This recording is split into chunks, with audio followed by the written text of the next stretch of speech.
live.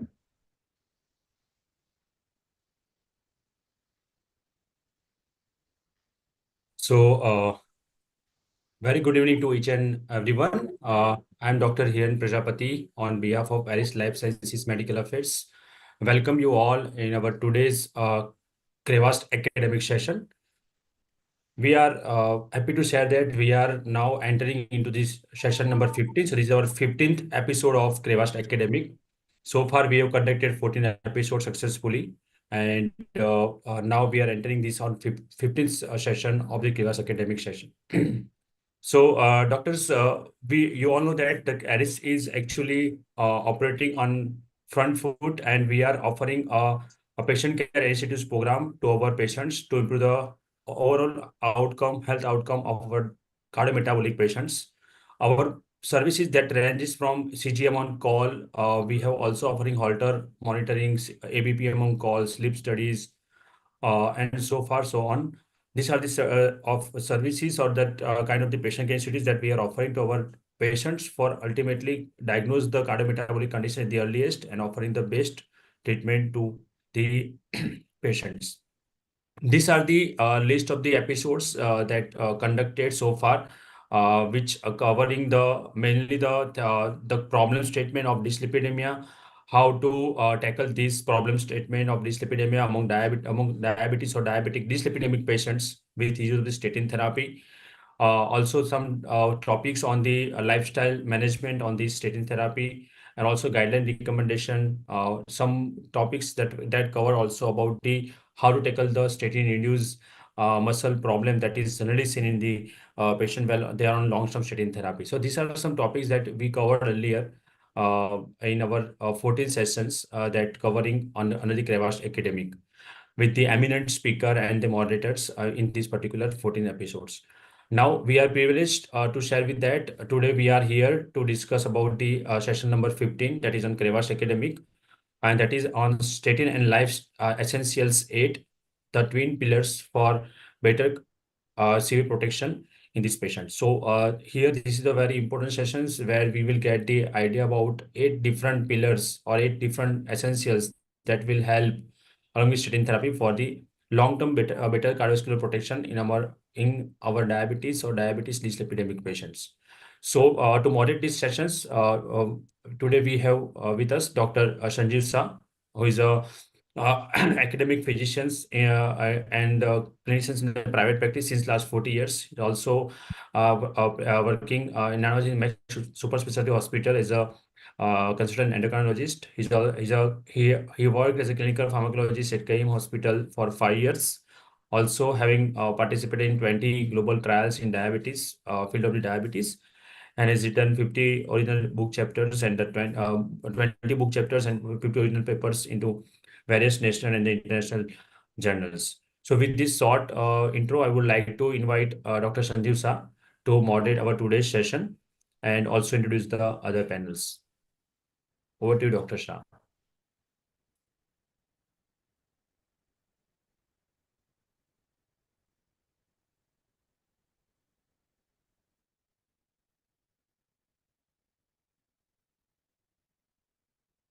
Thank you, Dr. Hiren.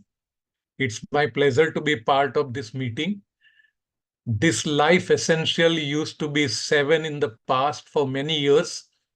American Heart Association created for public awareness that if you want to prevent heart disease, you should take care of these 7 parameters. And recently they added the 8th one. So we are going to discuss in next 1 hour with my 2 expert panel experts from 2 different cities. Dr. Sanjeev Phatak is a senior diabetologist from city of Ahmedabad, affiliated to few hospital, researcher in multiple clinical trials, initially with multiple publications, initially to start with insulin pump therapy in Gujarat, and is a regular popular speaker at multiple conferences all over the country. With him, Dr. John Christopher is a cardiologist.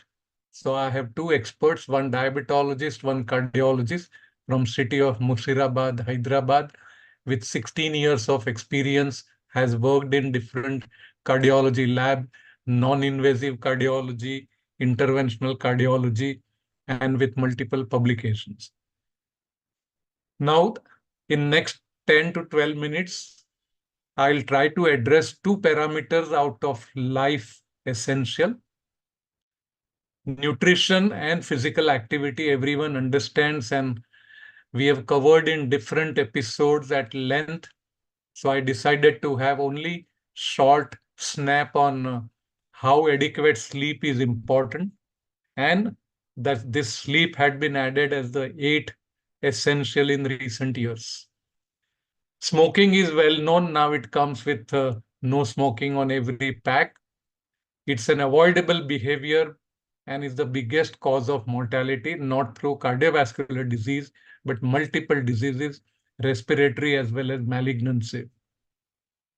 28% of Indian adults are exposed to some kind of a tobacco, either by smoking or a mouth tobacco, as per the survey, and both are associated with cardiovascular risk. As you can see, in men as well as women, in the middle-aged population, those who are smokers have higher probability of developing cardiovascular disease in the middle age group of 40 to 60. And the potential pathways involve effect on vasomotor dysfunction. Smoking is considered as a thrombotic, prothrombotic situation, activation of leukocyte and platelet. There are higher chances of lipid oxidation and peroxidation. Also would involve inflammatory pathway as well as smooth muscle cell proliferation. Whether patient has associated risk factor for cardiovascular disease, 1, 2, or 3, smoking will add extraordinary high risk and will shift the patient on a Q-risk scoring into a high-risk zone. Obviously would qualify then for more aggressive and more intensive therapy, including high-intensity statin. Now, most effective way of stopping the smoking would involve, for a patient as well as a counselor, we as physicians in busy practice rarely take up this kind of a mission. But I thought, rather than going into the details of how smoke would involve cardiovascular system, I thought that we would try to capture what are the important message in relation how to stop smoking. So this is for a patient and a counselor to discuss with family members to put up a date from which patient would plan to stop smoking, would try to identify what results into triggering the habit of smoking. Many times it is the friends, peers, or some kind of a food, or at the time of after dinner, people have different kind of a behavior. But there is always a need for a support group, whether it is a professional counselor or a strong friendship, friends, or the family members.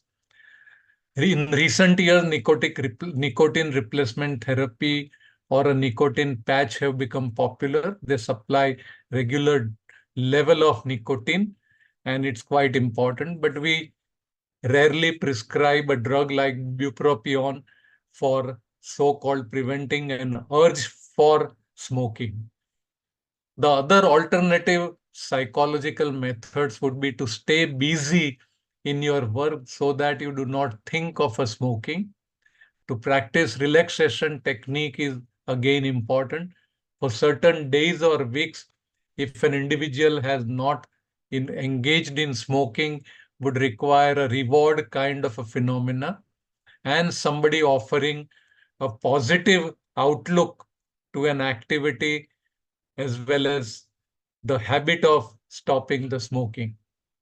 Without going into the details of smoking, I thought sleep is extremely important these days. Large number of people from middle age to higher age group currently are getting less and less sleep. There is increasing amount of a screen time which disturbs the sleeping behavior. Large many even housewives are engaged in the screen activity with reduced sleeping hours. So there is an association with sleep duration. Ideally, 7 to 9 hours, 8 hours of night sleep is most important, which is associated with lowest risk of cardiovascular disease. Going beyond 10 is also associated with higher risk of cardiovascular disease. And this is quite an important original paper from American Heart Association.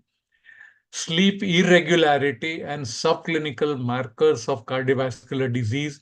MISA investigation had a huge number of publications, which originally started with a coronary artery calcium score, but has given multiple papers on understanding on heart disease development and early stage. So in this particular paper, it showed that sleep duration, daytime napping, and a kind of a sleep pattern is also equally important. So all three different behaviors and abnormality is associated with higher risk of cardiovascular disease. And this is a large database, huge number of people followed up for a very long period of time. Now, there is also a bidirectional relationship. Certain disorders like restless sleep leg syndrome, obstructive sleep apnea, all these are also associated with cardiovascular risk. And what you see on the right side are some of the pathways. They are not necessarily only due to the sleep related issues, but people who have sleep related issues have other risk factor. They have obesity and they have type 2 diabetes, where you find inflammatory and RAS activation, hypertension, increased sympathetic nervous system activity based on the kind of a diet. Gut microbiota is different. So multiple risk factor and a different crosstalk between the system will result into higher risk for cardiovascular disease. This is the data from UK Biobank, recently published last year in 2024. And they looked at CVD mortality and a different cardiovascular disease, peripheral arterial disease, and heart failure. This was selectively in diabetic population. And you will find that these are the people who will have higher mortality based on sleep disturbance. So importance of sleep is very, very important. And this is not only the number of hours, but also the quality and the time of sleeping. Many people sleep too late and wake up too morning. We are supposed to sleep in the dark hours and wake up with early morning sunlight. So let's see what can be done. But this is what is an impact of different behavior on cardiometabolic health, where prolonged sitting is now considered like a smoking. So is the increasing steps, more sweating or a physical activity or a muscle resistance activity. Everything is associated with improvement in cardiovascular risk parameter. As you see on the left, 4 different column, you will find glucose, blood pressure, A1C, and lipid abnormality association with all different healthy behavior, whether it is physical activity, diet, or a sleeping pattern. It would result into reduced risk for cardiovascular disease. Now, what do we do? As you see the changes which happen in the body with sleep deprivation. So in few slides, we will try to see what would happen, why people don't get sleep. When they don't get sleep, it is likely that there is increased sympathetic nervous system activity. People are supposed to be off activity 2 to 3 hours prior to the sleeping time. They should have dinner taken much earlier, 3 hours before a sleep time. So the physiological changes would result into increase in heart rate, increase in blood pressure, reduced vasodilation capacity, and an impaired endothelial function. Metabolic consequences of sleep deprivation would result in reduced insulin sensitivity, resulting into dysglycemia, increased inflammatory markers, and higher chance of developing obesity. If we look at hormonal impact and inflammatory impact, there would be increased level of stress hormones, particularly cortisol, with cytokines which are inflammatory in origin, inflammatory in behavior, would be interleukin 6, TNF alpha, and high sensitivity CRP. There would also be, these are, along with catecholamines, are counter-regulatory hormones, and all this would result into decreased NO synthase activity. Long-term cardiovascular risk with chronic sleep deprivation would be higher risk of CVD, myocardial infarction, hypertensive heart, and a faster progression of a atherosclerotic disease. So in order to improve the sleep, these are important parameters we should be advising the people. Our educators should advise, because the physicians will not have a time. A company like Eris would help physicians to educate and spread wider message. So important criteria is to have consistently identical temperature. In most of our Indian cities, there are different temperature on different months and different season. So it should be ideally the dark, quiet, having totally dark curtains and creating a real night inside. If you have a curtains open, you will have a light coming in. So white noise may be necessary, like how children require white noise, people who have difficulty falling asleep. There has to be a comfortable bedding. There has to be a cover to control that you don't feel too cold or too hot. The physical activity, one should not be engaged. At least there has to be regular exercise to improve your sleep in general. So this is whether in the morning or evening. People who are lazy, who do not exercise, also have difficulty falling asleep. Healthy habit is part of and would be partially touched by Dr. Patak in the next talk. Regular sleep routine is very important in relation to the time at which one should go to sleep and wake up. For most of the people, wake up time is same. If you delay the sleeping time, number of sleeping hours will go down. So in most people, there is, in the 40 plus age group, there is a body has an internal clock in relation to wake up time. It is also advisable that on holidays and weekend, people tend to sleep too much, and this is not advisable. One should follow similar regimen of sleep on most of the days. For those who have difficulty in getting the first part of a sleep, should consider engaging themselves for 30 minutes into relaxation activity, kind of a meditation, reading a lighter book, not on the screen, lighter medication, music medication, rather than watching different films, which would take away the total sleep. So this is kind of a preparing your body and a mind for a good sleep. Bedtime rituals are extremely important, like a warm bath. People consider drinking a cup of milk or a glass of milk is a sleeping dose, or a soothing instrumental music could also do a similar job. One should avoid limiting caffeine in the evening hours. Nicotine, alcohol, all will result into difficulty falling asleep or may create an intermittent disruption of the sleep at 3 a.m., 4 a.m., 5 a.m. Uncontrolled diabetes automatically would result into increased frequency of urine at middle of a night, and they will have, some of them will have difficulty in falling asleep again and might need tranquilizers or a sleeping medicine. Screen time has remained a major challenge for most of the people, and it is known to disrupt the melatonin production. Giving a supplemental dose of 3 or 5 milligram of melatonin is associated without any side effects, without any habit forming, and without any kind of a hangover. It might help to improve the sleep quality as well as induce the sleep. So kind of a screen is extremely important to keep away from sleeping place. Keep it in lock, keep it not face, screen should not face the top side. Most important is not touching the phone, not thinking about the phone at night.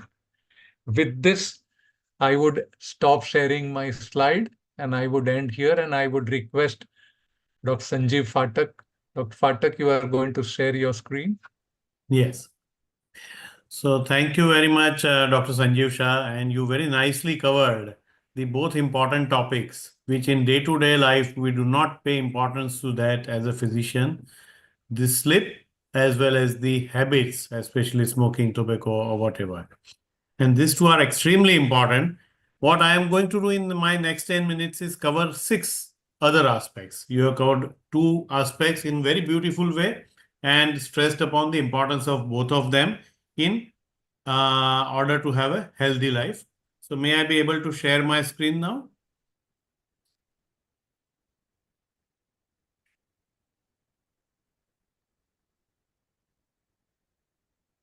Is my screen visible?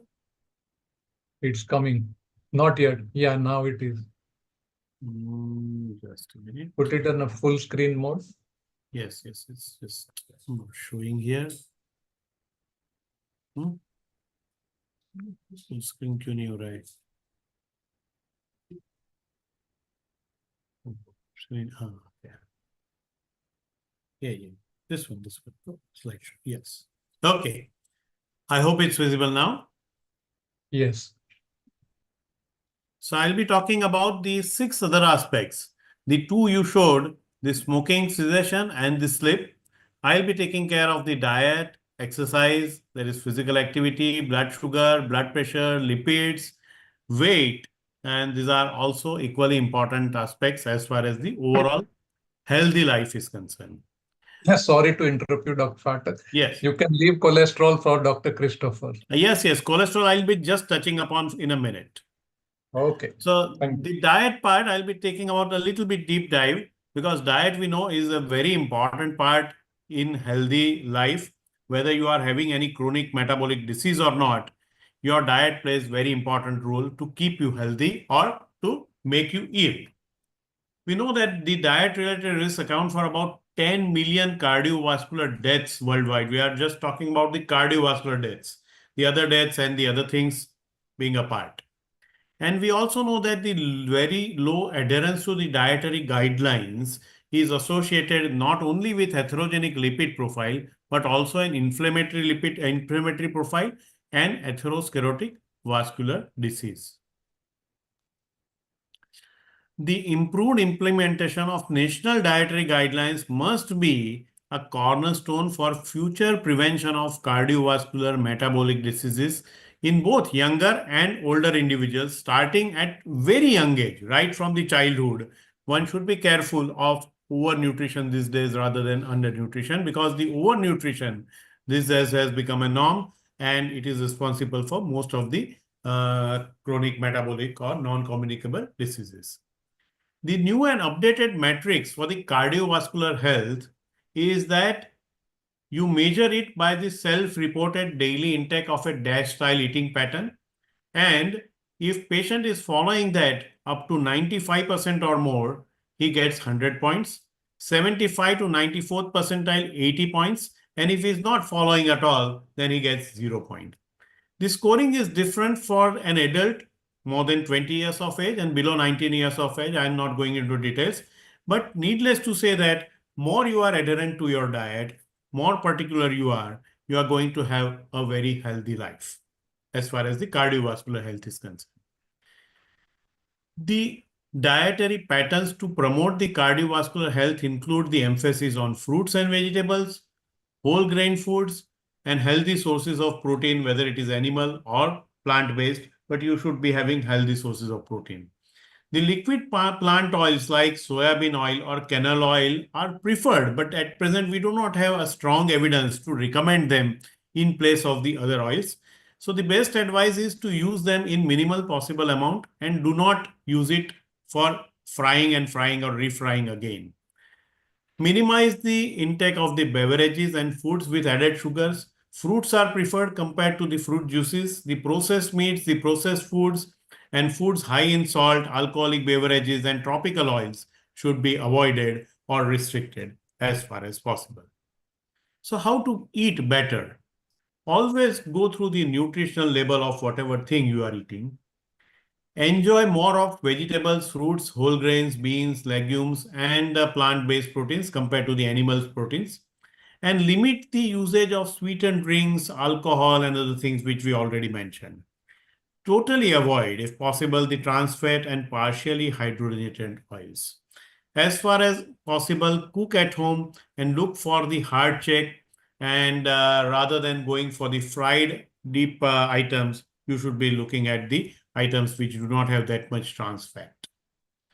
Second important aspect is the physical activity. We know that always we tell everyone to walk for 45 minutes daily, at least 5 days a week, but rarely any physician follows this schedule.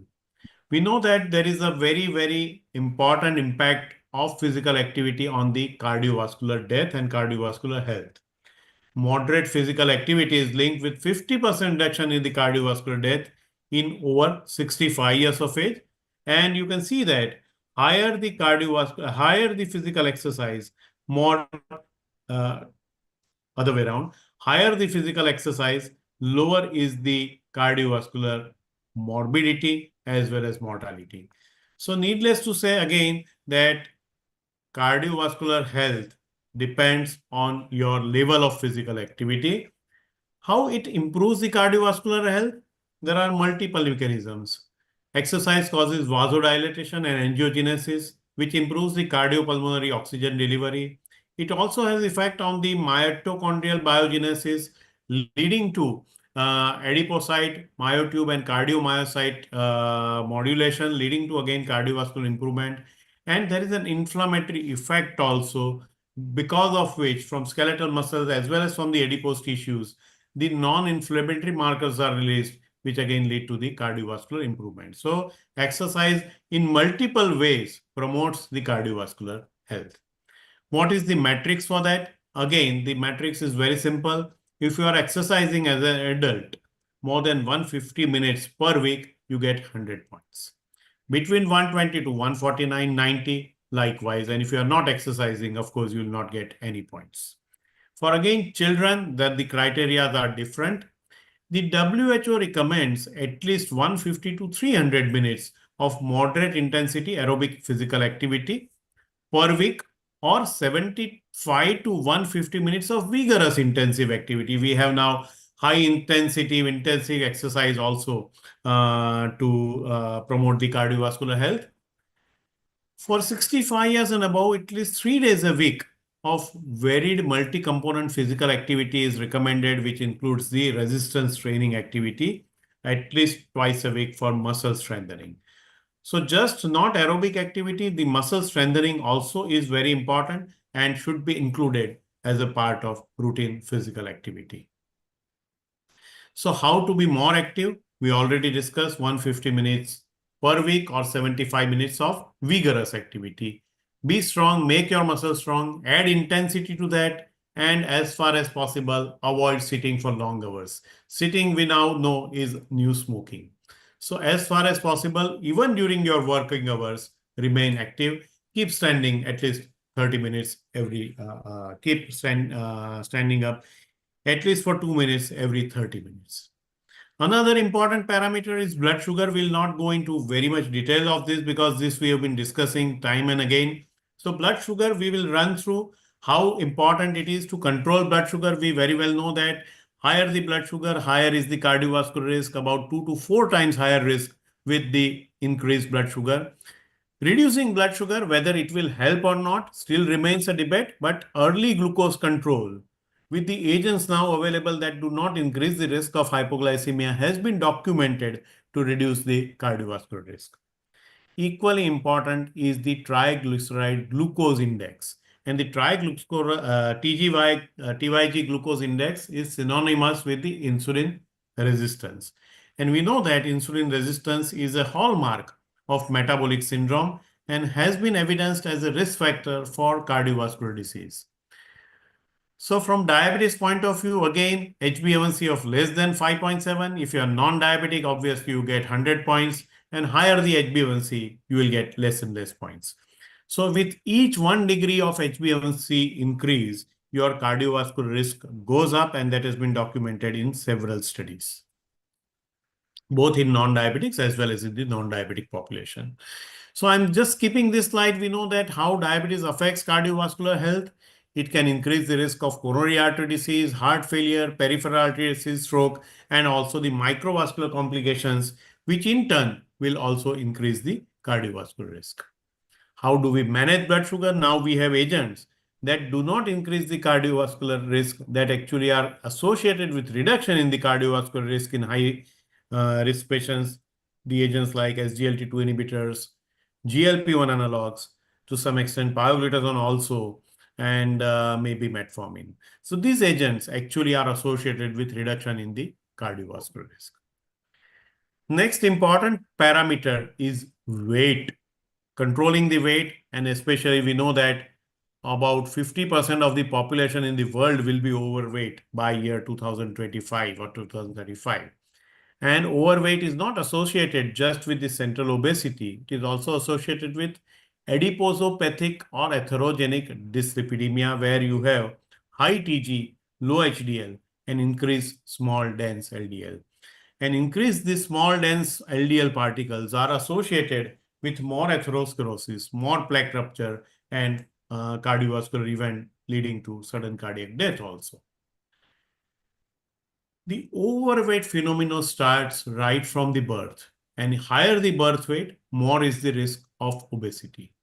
So birth weight is a key factor, and after several studies that have been done in the Danish cohort as well as in the other places, they have shown that there is significant association between the birth weight and the cardiometabolic risk in children and adolescents, and which grows in the adult age to a great proportion.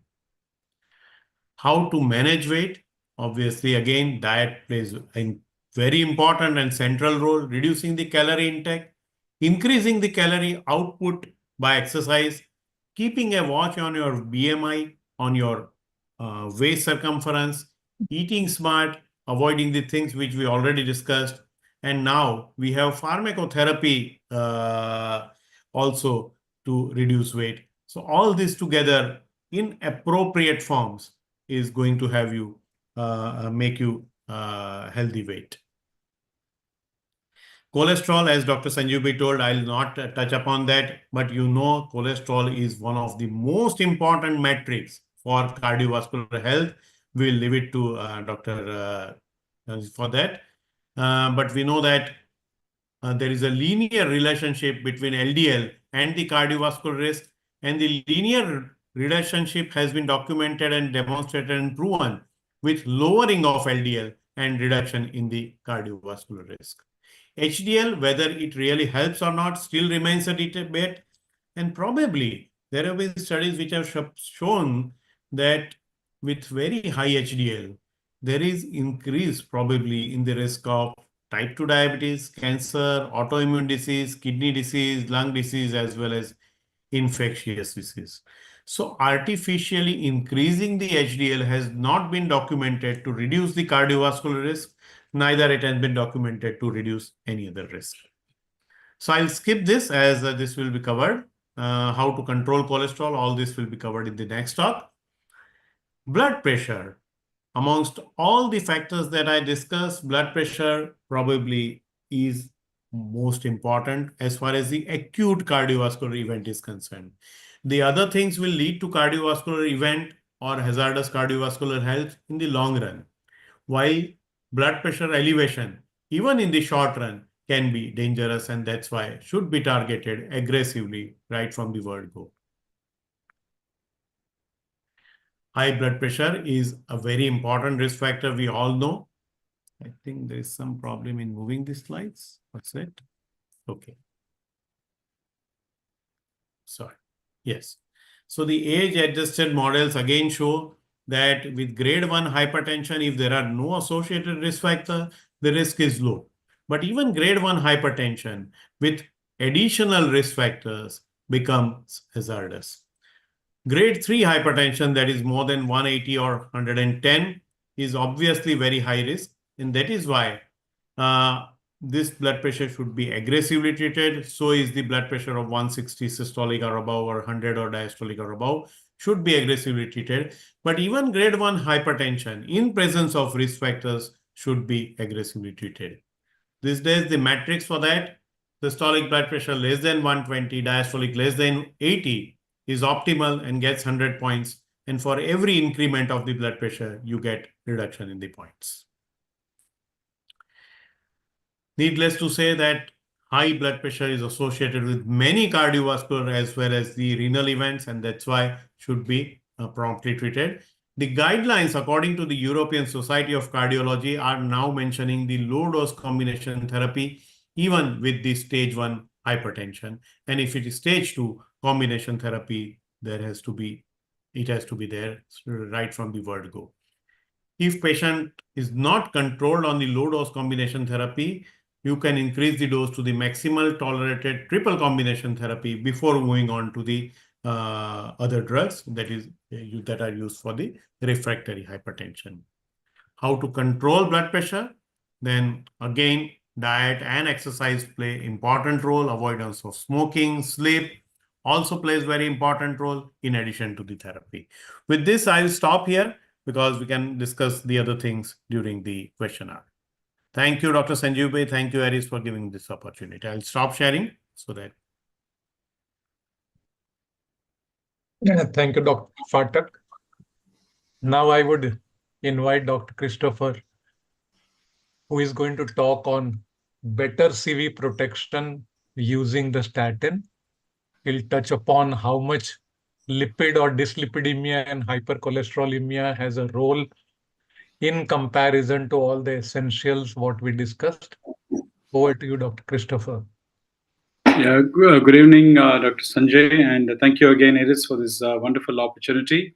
And I think we have had a very, very important session where the essential 8, rather essential 7 has been discussed. And now I'll just add on the last but very important little key in this very, very complex and essential jigsaw puzzle. Now, we do know that cardiovascular disease is not a monogenetic problem. It's a polygenetic problem. It is a multiple sort of risk factor based problem. So we cannot be, treating a patient with one drug or in one sort of unifashion and hope to get any kind of benefit. So cardiovascular disease is a sum amalgam of a couple of issues, most of which we have already discussed, including the genetic factors. As Southeast Asians, we are at very high risk. We have a lot of inflammatory markers, especially IL-6 is a very big driver for cardiometabolic risk. Hypertension, already discussed. Risk factors like smoking, physical inactivity, and sleep, most importantly, which is a very important risk factor but seldom discussed. And then obviously the big driver being overweight and obesity, which also drives insulin resistance, and that leads to hyperglycemia. And finally, last but not least, we have this whole lipid abnormality, which includes the LDL, the ApoB, HDL, and the triglyceride, which forms a very, very important risk factor for cardiovascular disease. As I said before, Asian Indians, or we call ourselves as South Asians, is a politically better word for Indians in the international society, are in double jeopardy. One is we have a very elevated little LP small a excess, and obviously through nurture, we have an unhealthy lifestyle. We don't have parks, we don't have walkways, we don't have places where we can go and exercise, and therefore we are at double jeopardy in terms of getting cardiovascular disease, and we get it early, and we get a very, very diffuse kind of disease, both in the cerebral and the coronary circulation. Now, what we have come to know over time is that statins play a pivotal role in this atherogenic dyslipidemia, and what is even more important and pertinent is high doses of rosuvastatin, which is defined as 20 to 40 milligram, or high doses of atorvastatin, which is 40 to 80 milligram, is really necessary and essential in achieving this LDL-C target. Now, there's been a lot of water which has flown under the bridge in terms of statin and diabetes. Even today, uh, uh, someone known to me said that, Dr. John, if you take statins, aren't you at high risk for diabetes? Well, there can't be anything further from the truth despite all the media bombardment against statins. And we have seen that statins um, has been the cornerstone of cardiovascular treatment. And if you look at the data, the large data, you will see that if you have a patient on not any statin therapy over here, you can see the mortality risk associated with this compared to somebody who's on a statin. uh, is a huge risk burden here for this patient. And if you cross the BMIs from low to moderate to increase, the lines will converge, there is no doubt. But even at a higher BMI, you will see that the mortality is preserved if you are able to be on a statin compared to if you are not on a statin, especially when you cross the 30 BMI. So statins are an all-weather drug. It's an all-weather friend, and at any level of BMI gives you a kind of protection. Now, we've been talking about diabetes as a very big driver for atherosclerotic cardiovascular disease. There's no doubt about it. But when you treat a patient with diabetes, we must realize you must follow the 4-pillar code for diabetes, which means glycemic management is extremely important, no doubt, getting the HbA1c to less than 7. But what is even more important, and my illustrious speakers have talked about it, is getting the blood pressure down, getting the cholesterol down, and making sure you're choosing a drug which has a very prime cardiovascular and kidney protection.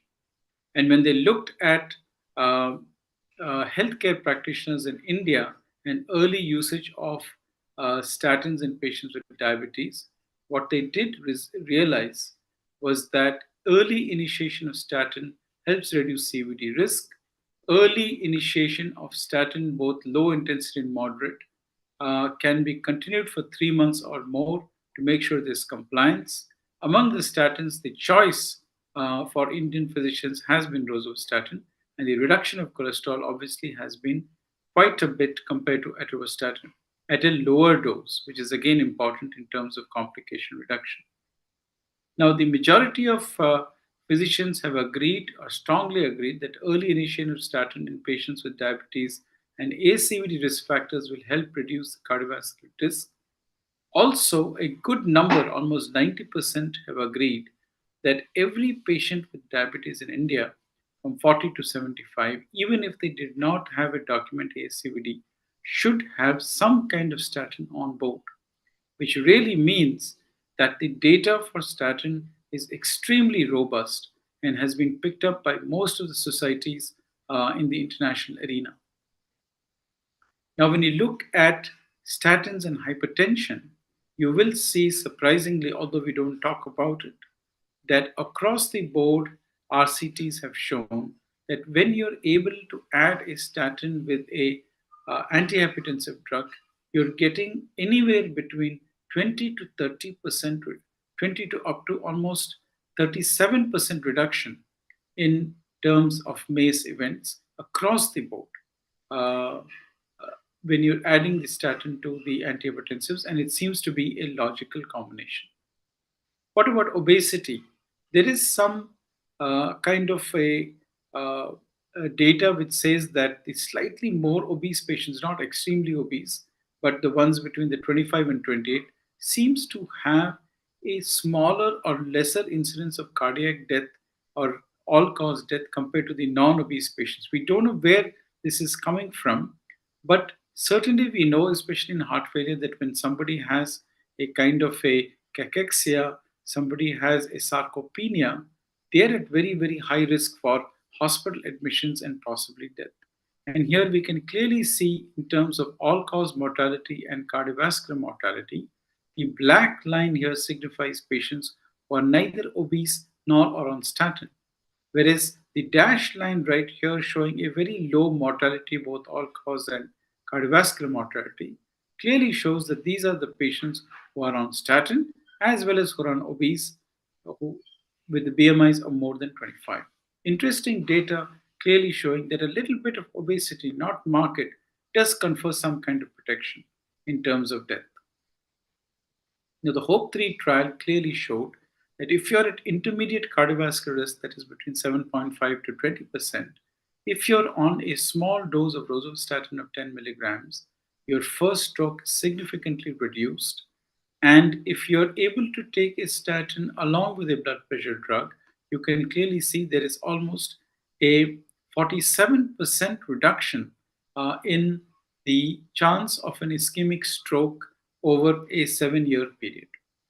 So, for those of us who are at intermediate risk, 7.5 to 20, who do not have a kind of diabetes or ASCVD, starting statin early with just risk factor of hypertension seems to reduce the risk considerably.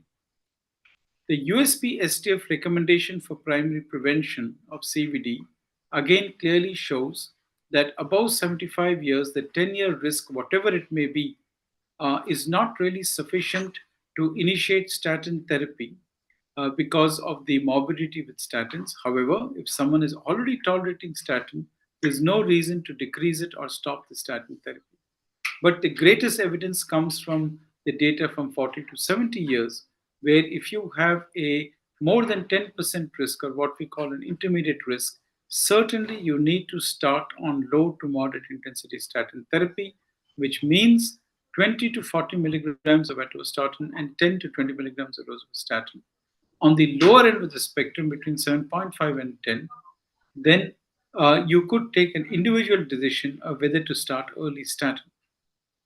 Now, moving on to secondary prevention, where the evidence is much more robust, and it seems to be and is the cornerstone of therapy for patients with secondary ASCVD prevention. Clearly, you can see the blue lines here are those patients who are on statin therapy, compared to the red line where the patients are not on statin therapy. And if you look at the period over a 1-year period, you can clearly see the significant drop in the MACE-free survival in patients who are not on statin therapy in red, compared to the patients in blue who continue to have a MACE-free survival even over a period of 1 year, especially for those who are on statins. So 28% we are seeing this reduction in the initial event for those people who are on the statin. And when they looked at beyond 6 years, and this is data that comes from China, they clearly see that up to 6 years you're getting the initial benefit of statin. But for the additional 2 years, you get something called a legacy benefit. And this benefit seems to continue even after the next 2 years. So therefore, it's very important that earlier treatment with statin is not only safe, but also effective. And most important, the survival benefit gets potentiated beyond the 6th year for another 2 years. Now, when you look at all the problems or the risk factors for cardiovascular disease, we see on the right side the glycemic management, which is very well handled by the 2 new kids on the block, SGLT2 inhibitor and the GLP-1 agonist. And we have lifestyle management, antithrombotic treatment, including the aspirins and the clopidogrels and the ticagrelors, as well as the other drugs, and including prasugrel. And then on the other side, we see the blood pressure management holding fort, screening for cardiovascular disease, and the lipid management, wherein we're able to manage it with statins, we're able to manage with icosapent ethyl, which we're using considerably now for elevated triglycerides, for saroglitazole, which is an Indian drug, made in India product, with estimate and bempedoic acid, and finally PCSK9 inhibitors. We also have the PCSK9 mRNA blockers, or the small RNA blockers like inclisiran. Now, the Lipid Association of India has done a very good job in sort of tweaking out all the small groups of cholesterol, and they've divided into the low risk, moderate, high, very high, extreme risk A, extreme risk B. And this is the color code, and you can clearly see that if your LDL is more than 100, in the low risk group, lifestyle interventions have to be started, and the target LDL here would be less than 100. On the other hand, if you're a moderate risk group, after you start the lifestyle interventions and the LDL still does not come under control, then you would again like to keep your LDL less than 100, but there is an option for keeping it less than 70. Moving on to the high risk group, very high risk, the extreme risk group A and B, clearly you can see the high risk group has a target of less than 70, the very high risk group has less than 50, and the extreme risk group A has a target of less than 30, and the extreme risk group B also has a target of less than 30. And the recommendation here is that at any point of this pathway, if your TG is more than 500, you should go ahead with a fibrate or an icosapent tablet. And during this pathway, it's important to realize that if your LDL continues to be high beyond the levels we discussed, statin, highest dose rosuvastatin, followed by estimab 10 milligram, followed by bempedoic acid, and then you could look at the PCSK9 inhibitors, and if they don't do the job, then obviously the small mRNA inhibitors like incretin can be used.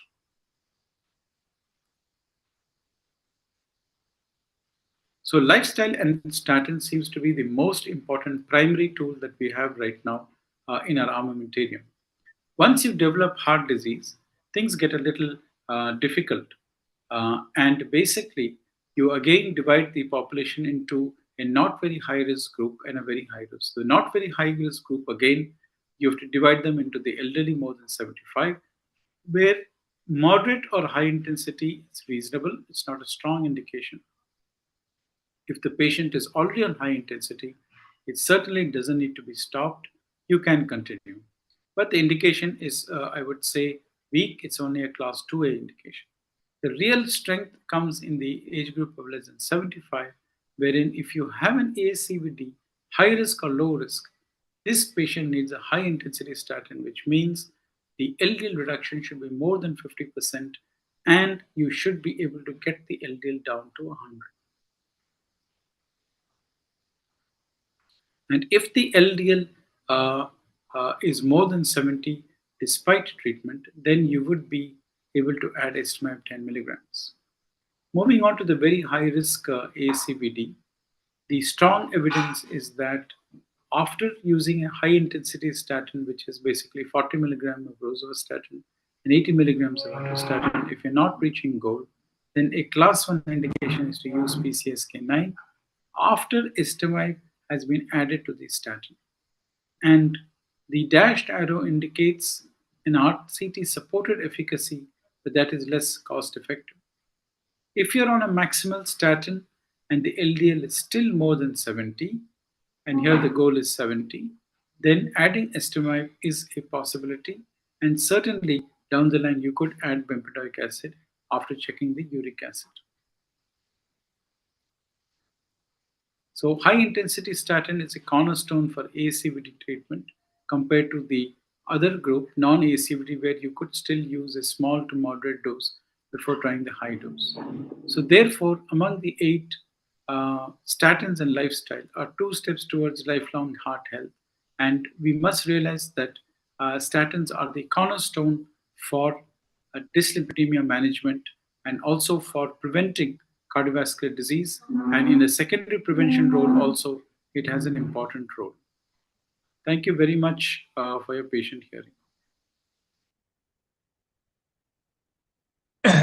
So Dr. Phatak, Dr. Christopher, kindly unmute yourself so that now we can quickly, as we have very limited time. Dr. Phatak, to start with, we'll give a couple of minutes rest to Christopher.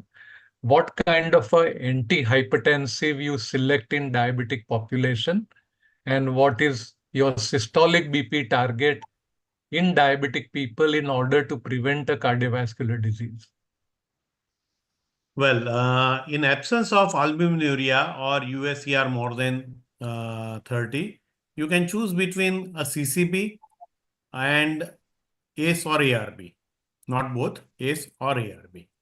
But if patient has albuminuria, USCR more than 30, or even if it is macroalbuminuria, you have to choose either an ARB or ACE inhibitor. These days, ARBs are preferred by the physicians as well as diabetologists because they are devoid of that dry cough side effect. Otherwise, you can easily use an ACE also. More potent compared to ACE inhibitor. Yes, more potent also, and have some renal outcome trials also. Single therapy is usually not sufficient. Monotherapy is not sufficient. So we need to use low dose combination therapy straight away in most of the patients. So either an ARB plus CCB or ARB plus a thiazide group of diuretic.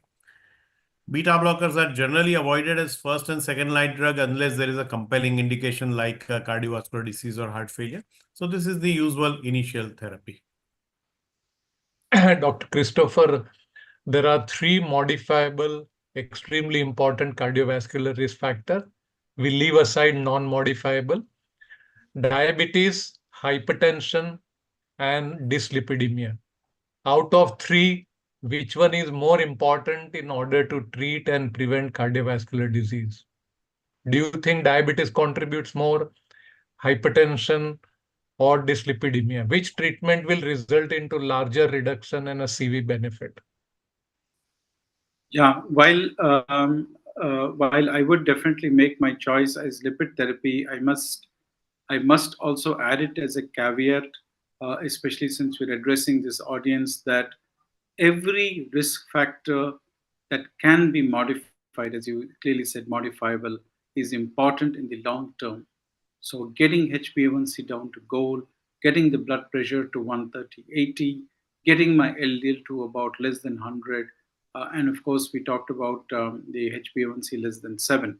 I think they're all very, very important. But if you look at the relative risk of a particular risk factor to cardiovascular disease, and this is some data that has come from large meta-analysis, the risk ratio of dyslipidemia is almost 9 compared to diabetes, which is only 3, 3.5, or 4, or 4.5, and hypertension only 3, and even smoking is only about 4.5. So when you look at all the risk factors and the relative risk for developing a cardiovascular disease, in fact, I was surprised when I saw this meta-analysis. Dyslipidemia is the tallest skyscraper in that whole risk factor thing. So if there is anything, in fact, I had this little conversation with my wife when we decided both to start statins, and she said, maybe you will get diabetes. I said, I'm very happy getting diabetes if I'm able to take a statin and get my LDL down to less than 70. So that is my kind of But view, that Christopher, LDL reduction is paramount. LDL reduction is paramount. but Christopher, risk of diabetes is only 11% out of Yes. 100 users. So not necessarily you or your wife could get it unless you have probably a pre-diabetes or a risk factor to develop diabetes. Dr. Phatak, you are not refusing to initiate statin in people with pre-diabetes? Absolutely not, because pre-diabetes is as high a risk factor for cardiovascular disease as diabetes is. So statins are not at all. One should not shy away from that. And as Dr. Christopher rightly pointed out, that amongst all these three, lipid lowering is most rewarding, safest, and time tested as well as most evidence based, I would say, as far as the cardiovascular risk is concerned. Even in Steno 2 trial, probably Dr. Sanjay Shah, you are referring to that. That in Steno 2 trial also, the highest cardiovascular risk reduction came from the LDL lowering or the lipid lowering, followed by blood pressure control, blood sugar control, and smoking cessation. So I think lipid deserves the priority. Having said that, all other things, all the risk factors are important, but you have to choose one between them. Lipids probably are the strongest. Christopher, you mentioned in your talk about first lifestyle for treating a dyslipidemia. So a simple question, many people want to reduce lipid by lifestyle and refuse the prescription of a statin. So would you clarify how much reduction of a LDL one would achieve with most possible lifestyle reduction? At the same time, a second question which would follow is all the benefit which we see with a LDL reduction is associated with minimum 30% from baseline, ideally 50% from baseline. So your second question would be in relation to a statin dose, which reduces 30% versus 50%. Yeah, while we are all, very comfortable in recommending lifestyle changes to our patients, this is something over the last 2 decades I've found as not really rewarding. While it does start off very well, most people really come back to baseline over a 1 month, 2 month, 3 month period. And in our busy, hectic schedules, and I already did mention at the beginning, we are very disadvantaged as a country because our cities clearly lack those kind of spaces in which lifestyle modification can truly be sort of pushed to the hilt. And most of our food packaging unfortunately also lack the very specific sort of the parameters, including the salt content, including the cholesterol content. Uh, so we live in a very disadvantaged society. I would suggest, I would think compared to the Western world. So whatever you do in terms of lifestyle, in the vast majority of people, let me put it, you would get a maybe 10% sort of reduction in the lipid. I really don't think we could really get anything more than that. And in the second part of the question, the moderate or low to moderate dose of statin, which we would define as 10 to 20 rosuvastatin, 20 to 40 atova, would give you something like a 30% reduction. Whereas the high dose statin, which is basically 40 rosuvastatin and 80 of atorva, would give you a clean, easy 50% reduction. Of course, and that would be in the vast majority of people. There would be people who obviously would get more, and some would not get even 50%. That would really be due to some of the genetic issues. So did I answer your question, hopefully? Yes, it does. I have some. Can I ask Dr. Sanjeev Shah, you and as well as Dr. Christopher? Yeah, go Either ahead. of you can answer. When we know that the lipid lowering with statin plus ezetimibe is much more robust than a statin alone, and it does not increase the cost also, and it does not increase the overall safety of the molecule, why are we still shying away from the EZ combinations compared to the statin monotherapy? So first, I would, Yes. Christopher, just clarify the sequence of events. First clinical trial of ezetimibe appeared in the period of improve IT with simvastatin. It was quite impressive, 6% with additional 18 milligram reduction from 70 to 52 or 53, but it did not catch up or got popularized. With rosuvastatin, we received a racing trial, which showed far more impressive data. And Dr. Christopher will add how come it appeared in CSI guideline in December 23 as an important step. So rather than doubling the dose of a statin, if you have added ezetimibe, your reduction is much more better. So CSI popularized the combination throughout year 2024. Yeah, in fact, so to take your statement before, Improve IT really put estimate on the map, but somehow the noise level, at least I can speak for the Indian pharma industry, the noise level associated with estimate was so low that despite it getting a lot of press releases and the availability also was there, hardly anybody used it. Nobody talked about it. Nobody talked about it in our outpatient setting. So estimate almost, I would say, just died a natural death. It is very recently, about maybe 2 years ago, where finally estomib not only came with the 10 milligram atorvastatin and 10 milligram rosustatin combination. Today, we have 10, 20, and 40 milligrams of rosuvastatin complex with 10 milligram of estomib. And this is, I'm just saying, about 3 to 4 months. I think, as Sir said rightly from CSI Lucknow, that this trend, in fact, 4 companies have met me, and they have this huge variety of combinations from 10, 20, and 40 with estomib 10. And now I feel this is the era where estomib is really taking off. There is a big resurgence of estomib in the market, and everybody's trying to push estomib because it is so safe. It's once a day. It can be complex with the statin easily. We have the DCGI approval. And as Sir said, the reduction is impressive. You get it without any kind of a side effect or any kind of a problem. And the best part is that Bempedoic has also joined this little team. And now we have Bempedoic separate. We have Bempedoic with estomib. We have Bempedoic with the statin, especially rosuvastatin. So I think these are great times for us.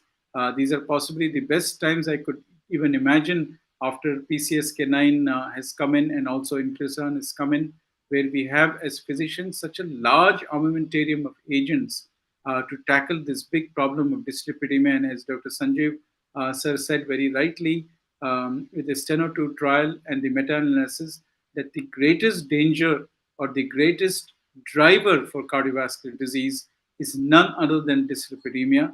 And today, I think as physicians, we're very fortunate to be in the best position to tackle this. Thank you, sir. With this kind of a good lipid-lowering prescription, do you think advising anything on an oil or a cooking medium consumption has any meaning, except that calorie count and obesity is still an issue? So, Dr. Phatak, do you think we still need to advise about cooking oil, the quantum of oil? So this will be a never-ending debate. But yes, at present, we do not have any evidence that X oil is better than Y oil. Use it in minimal possible quantity. Use monounsaturated fat more than the saturated fat, and poly can be in between. And don't allow refrying or deep frying, and trans fats should be avoided. I think that's all. One can use whatever oil they are comfortable with. Oils like coconut oil, though they are very much famous, Christopher can say more, in southern parts of our country, but they become freezed at the room temperature and have more saturated fat. So using them in cooking probably should be avoided, but again, it is a debatable issue. Olive oils can be used and has some evidence, but not a definite evidence. Olive as well as canola. I have a last question for Christopher. Many physicians, internal medicine practitioners are listening. All your cardiologists prescribing a dose of a statin for secondary prevention is acceptable. People take it. They have a proven heart disease. But when it comes to primary prevention, physicians tend, or family physicians tend to reduce the dose of statin. Would you like to clarify and give a message to listeners how you assess for primary prevention? You design a statin dose. They see a reading of LDL 80 from 130 or 70 from 110, and they would say that you have achieved the goal. You are not a heart patient. Situation is like a primary prevention, and physicians tend to reduce the dose of a statin. Yeah, I mean, as we've been talking about, the dyslipidemia is the biggest driver for ASCVD. We now have data that if you started a statin earlier, if you're having blood pressure, if you started a statin earlier, if you're diabetic, if you started a statin early, if you're having obesity, then you are going to have less events because now we are now in the realm of the burden of LDL rather than just an LDL number. So if I have an LDL cholesterol of 100, but I've had it for the last 10 years, my burden of LDL is much more than someone who's had the 100 for only 5 years. Now, this concept of LDL burden, and the burden being the entry point to having a cardiovascular event or a MACE event, is having a big kind of a boomerang effect on how we are viewing our LDLs and how we are viewing our statin therapies.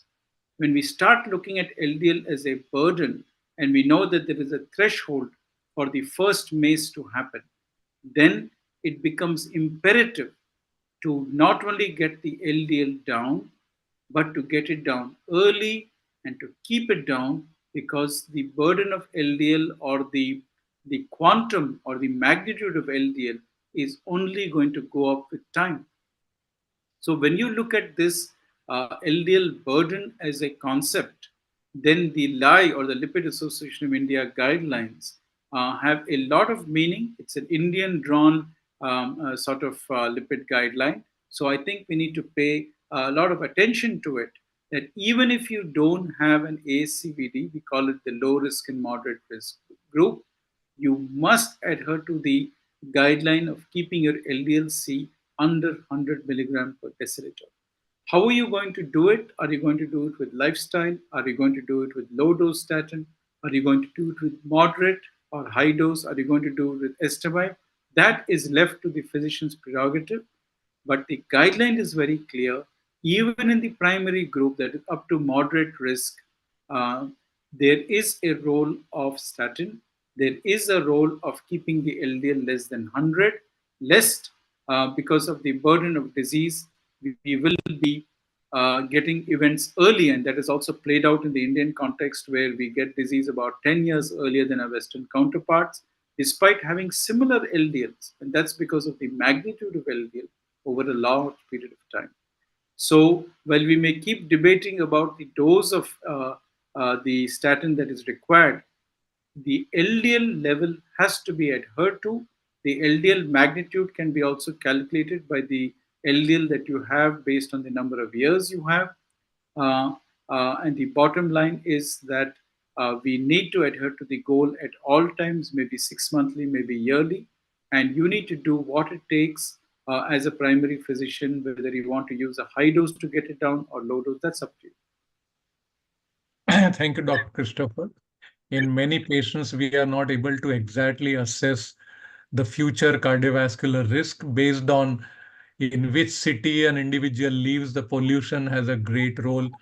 The nature of lifestyle where a patient is living, kind of a diet, all these are not quantifiable, not measurable, but they could be part of a Q-risk scoring, which is not so much in practice by a physician. Then you will get a picture. And Kaushik Ray's paper on lifetime cumulative exposure of LDL and a magic number of 7,000 has yet not picked up that well in physician community. But the time will not permit today to go into other detail. We'll take up in the next month Krivast Academy program. We have touched upon many of these areas during last 1.5 years when we had this 15 session run focused on different subjects, like importance of people with LPA, small LPA is a high risk individual, and those need different LD reduction or a level. All those things are equally important. With this, I would thank both the experts, Dr. Christopher and Dr. Sanjay Phatak, because we are at 15 minutes ahead at 9:15. I would close the session, hand over to Dr. Hiren or Khushbu Patel for final words, or Mr. Nehal. Yes, sir. Thank you, sir. Thank you, everyone. Thank you to all the esteemed speakers. Thank you, Sanjeev Phatak, sir, Dr. Sanjeev, sir, John Christopher, sir. It was a wonderful discussion and highly insightful for all the audience. Thank you to all the participating audience as well. See you soon with the next month edition with 16th session. Thank you all. Good night. Good night. Good Thank night. you.